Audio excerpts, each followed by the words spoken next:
You know, they get some pretty strange names at times. On average, there's 12 a year, but some years there's more, and some years they're less. When they're going on, they're the focus of attention, but usually after the fact, unless you were directly involved, they're just forgotten. But some of them are widely remembered because of how powerful they were, how destructive they were.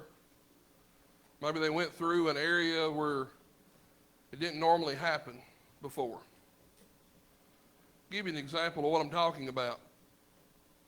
If I say to you the word Katrina, what comes to mind? Hurricane Katrina. You see, hurricanes is something that had been at the forefront of everybody's mind, with Helene and Milton had just come through almost back to back. But Hurricane Katrina was one of those storms that just stands out for a lot of people. 2005. Of course, every time there's a major natural disaster like this, one of the things that almost immediately begins to be sounded out is calls for help. People lose everything. They lose their homes. Many lose their lives. And when those calls for help go out, many people answer them. People stop their lives and they load up and all the supplies and the equipment that they have, and they basically put their own lives on hold, and they go to an area for people that they have no idea who they are, and they help. And it's a wonderful and beautiful thing. But not everybody has the ability to do that. For a lot of people, they can't uproot their lives, or maybe they don't have a truck and an enclosed trailer and all the tools and equipment that it takes to do, remove brush and limbs and do these things. So the next best thing is what? Well, we'll donate money. We'll give money to a group of people with the idea and the intention that they're going to take that money, those funds, and they're going to go into an area and help. You see, in 2005, when Katrina hit, millions and millions and millions of dollars was given to the United States, the American Red Cross. And of course, when you know how people are. If you go into an area, one of the things they did for disaster victims is they would load money onto like prepaid visas, debit cards, if you will. And they would give those out to people so that they could buy supplies and things that they need. And of course, human beings being what they are, if you go into an area and start handing out some form of cash, people are going to abuse that system, right? They're going to be the wanty as well as the needy. We kind of expect that. But what if I told you that it wasn't just people trying to play the system? What if I told you that people actually from the Red Cross itself took money that was donated to help Hurricane Katrina victims, and they stole it, and they put it in their own pockets? How would you feel about that? You'd be outraged. These people who put on the vest and they go down there and they say, we're here to help. And in reality, some of them, not all of them, there's always a few bad apples in the bunch, right? But some of them turned around and said, instead of, we're here to help you, they're here to what? Help themselves. This is a real story. Of all the millions of dollars that was given to Hurricane Katrina, about $200,000 of it wound up in a few employees' pockets. And you say, well, $200,000 versus a couple million, that's not a lot of money, but it's not a money problem, is it? It's not a money problem, it's a principle problem. You're going to go down there and you're going to put on the vest and you're going to pretend to help, and instead, you're not only stealing money from donors, but you're stealing it also from what? From people who need it. You're stealing from both sides of the pot. It's manipulative. It's sorry. We could come up with all kind of words to say about it this morning.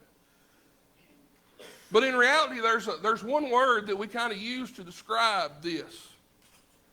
Someone who would take aid that's supposed to be given to hurricane victims and steal it and put it in their own pockets. We'd call them what? Hypocrites. You see, that word, hypocrisy or hypocrite, comes from a word that means to play a part. You put on the vest and say, I'm here to help. In reality, you're not. And of course, Halloween's almost among us, and, you know, some of us little kids and some of us big kids like to put on masks and costumes and pretend to be somebody else. That's fun and all.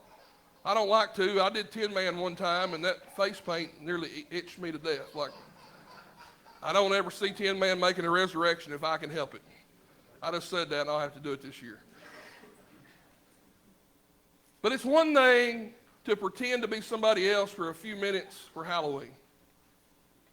What happens when somebody wants to pretend to be somebody else indefinitely? What happens when somebody wants to pretend to be a Christian in the middle of the church? That's a much more serious matter. And this morning, what I want us to do is I want us to look at one of the gospel accounts. I want us to go to the book of Matthew.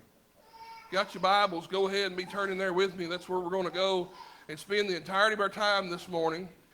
I didn't realize it until I did this study for this lesson, but Matthew says a lot about hypocrites. And I want us to look at what Matthew has to say about hypocrisy and hypocrites, and I hope that we can learn from these things. I hope that we can learn to be better. I know I need to be better. And I bet if I need to be better, that you need to be better too. So that being said, we're going to start out in Matthew chapter 6.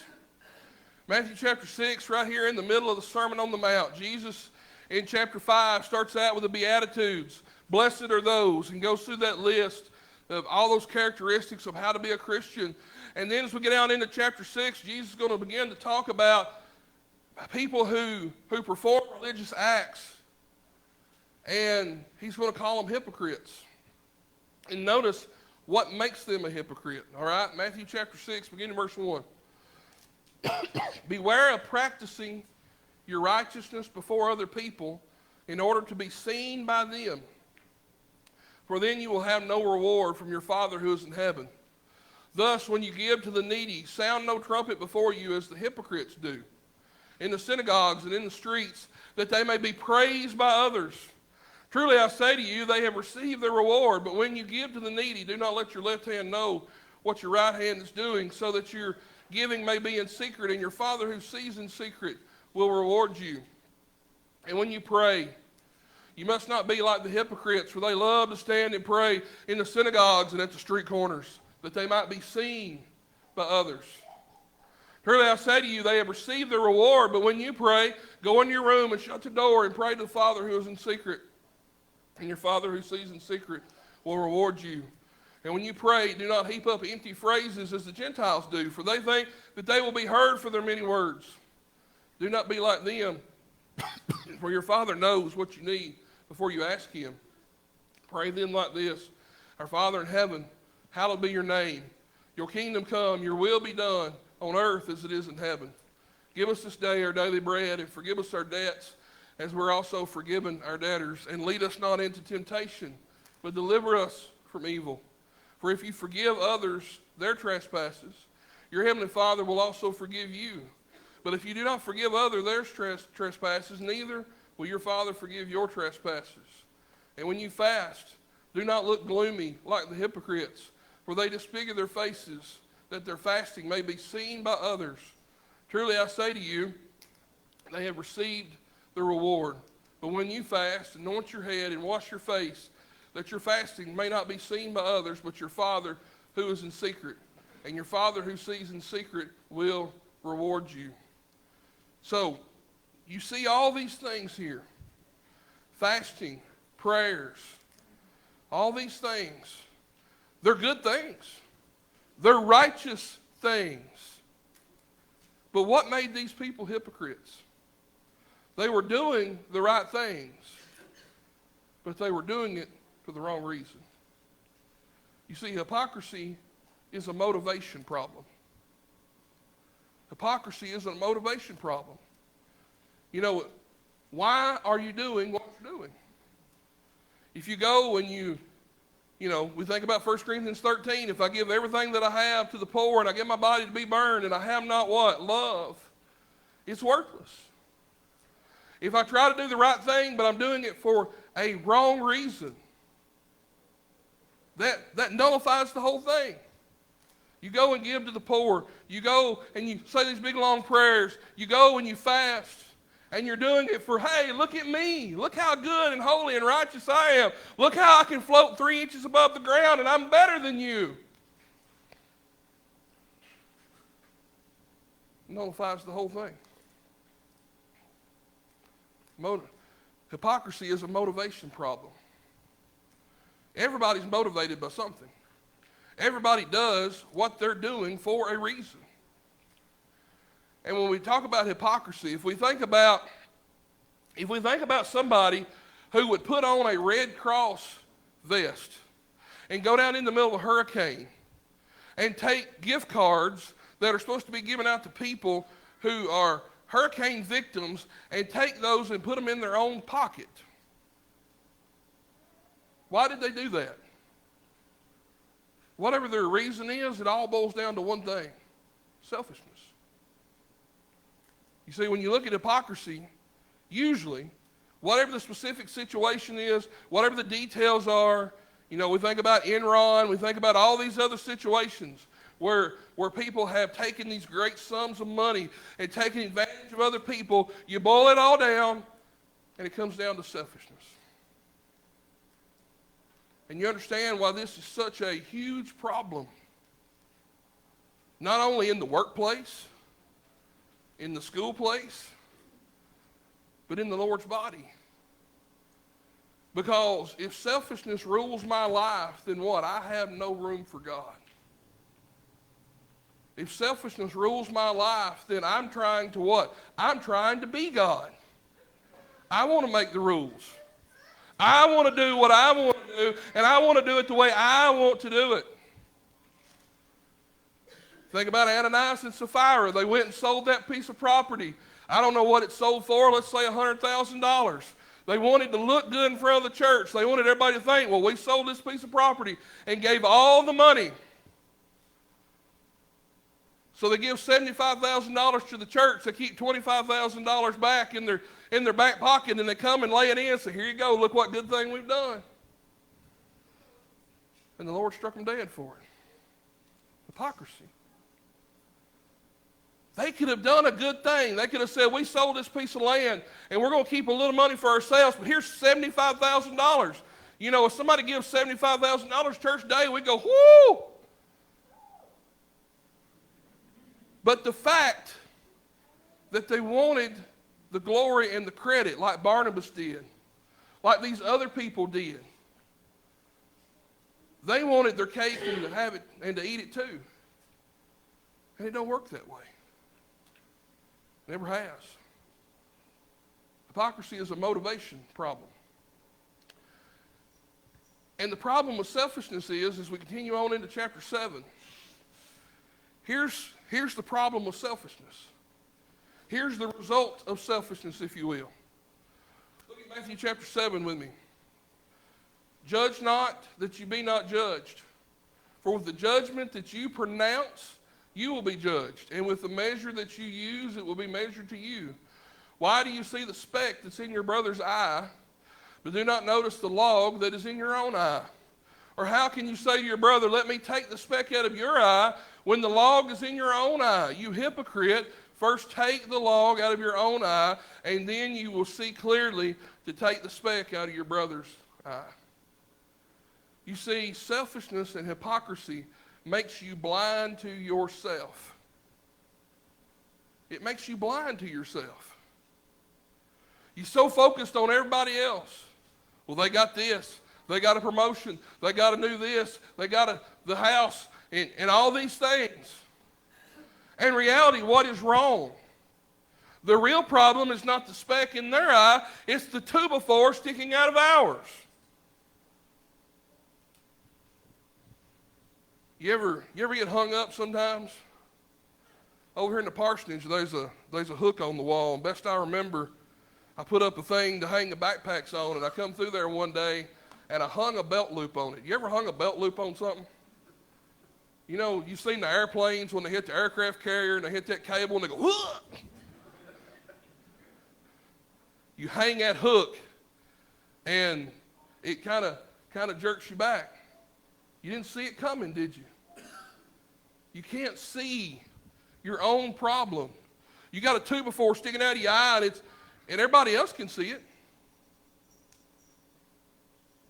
But you can't see it. And oftentimes with hypocrisy, it's not just that you can't see it, you don't want to see it. It's really easy to blame other people for my problems. Well, they did this, and they did that. My eye hurts. Well, it could be the log that you have in it. No, it can't be that. It's something else. It makes us blind to ourselves. And here's the problem. Nobody really wakes up one day and says, you know what, I think I want to be a hypocrite. It's a slow progression. It's bit by bit, little by little, little by little. And eventually you wind up all the way over here in the corner. And because you can't see yourself, you know, how'd I get here? I don't know how I got over here. Because you're blinded to yourself. You can't even consider for a moment, what if it's me? What if it's me? What if I have, somebody does something to us, and we can't even begin to ask ourselves, what part did I play in that? Yes, it does excuse what they did, but what about me? What part did I have to play in this? That being able to self-examine ourselves and kind of back up and say, you know what? I need to change something. That's important. Hypocrisy blinds us to that. Let's skip ahead now to chapter 15. If we're selfish and we can't see what's going on with us, then hypocrisy begins to affect other aspects of our life and our soul as well. Look at Matthew 15. The Pharisees and the scribes came to Jesus from Jerusalem and said, why do your disciples break the tradition of the elders? Get your popcorn out. Here we go. For they do not wash their hands when they eat. And he answered them, why do you break the commandment of God for the sake of your tradition? For God commanded to honor your father and mother, and whoever reviles father and mother must surely die. But you say, if anyone tells his father or mother, what you would have gained from me is given to God. Sorry, Mom. Sorry, Dad. I can't help you because I've donated all the money that I would use to support you in the assisted living, in the nursing home, in whatever it is. I've given that to God. You're just going to have to fend for yourself. He need not honor his father and mother. So for the sake of your tradition, you have made void the word of God. You hypocrites. Well did Isaiah prophesy you when he said, this people honors me with their lips, but their heart is far from me. In vain do they worship me, teaching his doctrines, the commandments of men. You understand that hypocrisy, carried out to its ultimate end, begins to destroy our worship to God. It makes sense. If it's all about me, then I walk through those back doors and I come in here and I sit down, and I don't come in here and sit down for God. What do? I come in here and sit down for me. And when I have a better idea about what God said than what God said, what happens? I start replacing rules. You heard about the Torah. They made up, God give them a handful of commandments on the mountain. God didn't give them 100 commandments. How many did he give them? 10. Adam and Eve couldn't handle one in the garden. God gave them 10, and what they do? They developed hundreds. Yeah, that's a great idea. Let's see how that works out. You see, hypocrisy begins to destroy our worship to God because slowly, bit by bit, piece by piece, we look at God and say, you know what, I know better. I know what you said, but you probably meant this. I know what you said, but we don't really like that. I mean, that's first century. We do it a little bit different here in America in the 21st century. We're a little more progressive than that. We've learned better that that's not really that big a sin. That's not really that big a deal. It destroys our worship. And once again, the danger of this is it's not one big sweeping transaction. Nobody comes in one day and says, all right, who wants to be a hypocrite? All in favor? Hi. The ayes have it. It's a slow progression. It's a slow transgression. You know, Romans chapter 12, right? Talks about being transformed by the renewing of your mind. We have to examine ourselves. We have to ask hard questions. You know, one of the things that he talks here about is traditions. And some traditions are great. There's nothing wrong with traditions. But when traditions become elevated to the point of gospel, that's a problem. When you can't ask a point, when you can't ask a question of a tradition, then it becomes your gospel. Traditions are fine. But should they not be examined if they're not healthy or helpful? Right? Something that may have worked great in one situation does not automatically mean it's going to work great in another. We're not talking about violating doctrine here, but he says what? Traditions. These traditions about washing the cup and honoring their father and mother and this situation where that's stuff they made up. It's not the Word of God. They could have looked at that and said, you know what? I know we got here, and I don't really even know how we got here, but this is wrong and we should change it. They had that ability, but they didn't. Hypocrisy can destroy our worship. But lastly, if it can destroy our worship, then it shouldn't be any surprise that hypocrisy can also destroy souls. Matthew 23. Whoever exalts himself will be humbled, and whoever humbles himself will be exalted. But woe to you, scribes and Pharisees, hypocrites, for you shut the kingdom of heaven in people's faces. Can you imagine that? Shutting the kingdom of heaven in somebody's face. Hey, come on in the church building. Glad to have you here today. Bam! Shut it in their face. Can you imagine? For you neither enter yourselves nor allow those who would enter to go in. Woe to you, scribes and Pharisees, hypocrites, for you travel across sea and land to make a single proselyte. And when he becomes a proselyte, you make him twice as much a child of hell as yourselves. Woe to you, blind guides, who say, if anyone swears by the temple, it's nothing. But if anyone swears by the gold on the temple, he is bound to his oath. You blind fools, for which is greater, the gold on the gold or the temple that is made the gold sacred? And you say, if anyone swears by the altar, it's nothing. But if anyone swears by the gift that is on the altar, he is bound by his oath. You blind men, for which is greater, the gift or the altar that makes the gift sacred? So whoever swears by the altar swears by it and everything on it.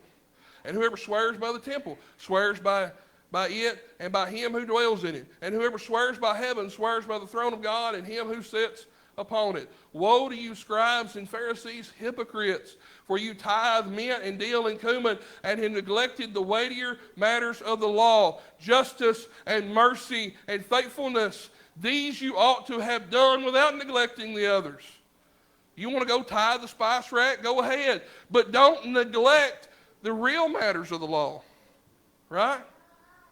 You blind guides, straining at a gnat and swallowing a camel. Woe to you, scribes and Pharisees, hypocrites, for you clean the outside of the cup and the plate, but inside they're full of greed and self-indulgence. You blind Pharisee, first clean the inside of the cup and plate, that the outside may also be clean. Woe to you, scribes and Pharisees, hypocrites, for you are like whitewashed tombs, which outwardly appear beautiful, but within are full of dead people's bones and all uncleanness. So you also outwardly appear righteous to others, but within you're full of hypocrisy and lawlessness. Woe to you, scribes and Pharisees, hypocrites, for you build the tombs of the prophets and decorate the monuments of the righteous, saying, if we had lived in the days of our fathers, we would have not taken part with them in shedding the blood of the prophets. We're better than they are, you know. Thus you witness against yourselves that you're sons of those who murdered the prophets. Fill up then the measure of your fathers, you serpent, you brood of vipers. how are you going to escape being sentenced to hell? You see here, hypocrisy destroys souls. It doesn't just destroy my soul. If I'm being a hypocrite, it destroys those around me who have influence. You think about Paul and Peter, later on in Galatians, Paul said Peter would take, when the Jews would come around, he would withdraw from the Gentiles. And it talks about how even Barnabas began to be carried away in this foolishness because Peter and his influence was affecting negatively those around him. Hypocrisy is like a virus. It spreads. That was one of the things when coronavirus hit. It wasn't just the fact that there was this virus that could kill you. It was that in the beginning, we didn't really know how it was spread. We Lysoled everything. And turns out, it didn't have nothing to do with surfaces. It was droplets in the air. How do you scrub the air? We don't know. Right? The unknown of it was what was so scary. You see, this spreads just like a virus. And it's so dangerous. That's why the truth is so important. God has given us all things that we need for life and godliness. Right? We can come to this book, we can study. Hebrews 10:24, we can stir up one another into love and good works. We can encourage one another. We can take those who may be falling away and we can go to them and help bring them back. Jude talks about snatching the one out of the fire who's in danger, right? Snatching them back. That's what this is about. Hypocrisy is the enemy of all this. And it's a danger for each and every one of us. Now, as we end up here this morning, there's one more mention about hypocrisy, and I just want to end there. Matthew 24, verse 34. Therefore you also must be ready, for the Son of Man is coming in an hour you do not expect. Who then is faithful and wise servant, whom his master has set over his household to give them their food at the proper time? Blessed is that servant whom the master will find doing so when he returns. Truly I say to you, he will set over him all his possessions. But if that wicked servant says to himself, my master is delayed, and begins to beat his fellow servants and eats and drinks with drunkards, the master of that servant will come on a day when he does not expect, in an hour he does not know, and he will cut him in pieces and put him with the hypocrites. In that place there will be weeping and gnashing of teeth. I didn't teach this lesson this morning to accuse anybody. But you got to understand where hypocrisy leads. Yes, we all make mistakes. Yes, we all act the hypocrite. The problem is not how did you get here. Right? If you find yourself this morning and you think, I've been acting hypocritical, that's not the problem. The problem is, what are you going to do about it? We're often judged in life not on the mistakes that we make, but how do we recover? How do we recover? And if you don't get anything else from this lesson this morning, I've acted hypocritical at times in my life. Everybody has. None of us are perfect. But you have the opportunity today, right here, right now, to change it, to be better. You have a God that loves you. You're surrounded by his people who love you. And if we can help you in any way, we want to do that now while we have that invitation song.